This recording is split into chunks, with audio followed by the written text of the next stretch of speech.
ก็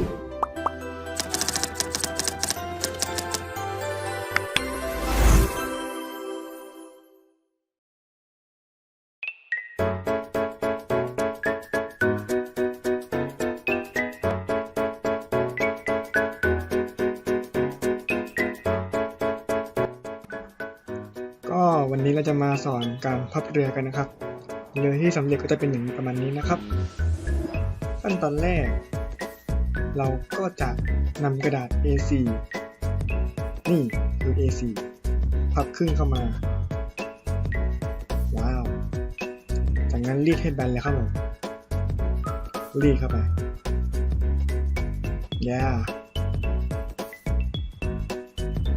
จากนั้นก็กลับมาแนวตั้งเหมือนเดิมรีดให้เรียบร้อยต่อมากลับด้านครับผมให้เป็นแนวนอนพับด้านขวาเข้ามาหาซ้ายจากนั้นก็รีดเหมือนเดิมครับผมรีดเข้าไปจากนั้นกางออกและเอาขวาพับมุมขวามาตรงกลางครับผมอารมณ์คล้ายๆพับจรวดเลยครับรีดต่อจากนั้นหมุนนะครับเป็นมุมมือซ้ายแทนรีดไปจากนั้นนะครับดูนะครับผมด้านล่างมันจะมีอยู่2ชั้นนะครับให้พับชั้นแรกเข้ามานะครับอย่างนั้นแหละ รีดให้ตรงเรียบร้อยนะครับพลิกกลับด้านเข้ามาจะมีเหมือนปีกเข้ามาอยู่นะครับพับลงมา1ชั้นตั้งซ้ายและขวาเลยครับผม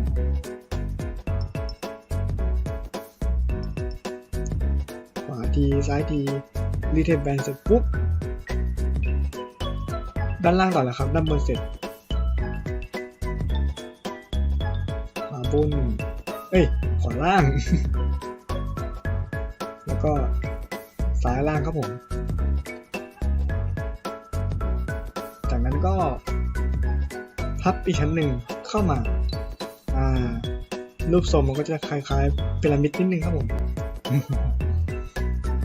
นี่โชว์สัก1 ทีจากนั้นก็เห็นตรงกลางไหมครับแหวกมันออกเลยครับผมแหวกมันออกแล้วพับลงมาขนาดนั้นรีดให้แบนจัดทรงเล็กน้อยโชว์ไป1 ทีโชว์บารมีไป1 ที จากนั้นก็จัดแต่งทรงเรียบร้อยแล้วก็พลิกกลับได้เลยครับผมคล้ายๆเดิมครับมันจะมี2ชั้นพับชั้นแรกก่อนครับขึ้นมาด้านบนสุดเลยครับผมจัดแต่งเรียบร้อยให้มันตรงกับล้อนิดนึงนะครับอย่างนั้นแหละจากนั้นก็พลิกครับผมมันสั่งได้มันรู้แล้วก็จัดแต่งองค์ประกอบเล็กๆน้อยรีดให้ถูกต้องโชว์สัก1 ทีอีกรอบนึงโชว์เก่งเหลือเกินมันจะได้3แง่งประมาณนี้ครับเสร็จปุ๊บคล้ายๆเหมือนเดิมแล้วครับแหวกมันออกครับแหวกมันออกอย่างนั้นแล้วพับตรงมาจับตรงเรียบร้อยมาถึงช่วงไคลแม็กซ์นะครับช่วงสำคัญเห็นตรงกลางไหมครับมันจะมี2 ด้านให้เราทำการแหวกมันออกครับฉีกถุงเลยแล้วก็ดึงจับองค์ประกอบไปแล้วครับผมให้ใบพายอยู่ตรงกลางกับตรงกลางเล็กน้อยดึงขวาซ้ายนิดหน่อยจากนั้นก็จะ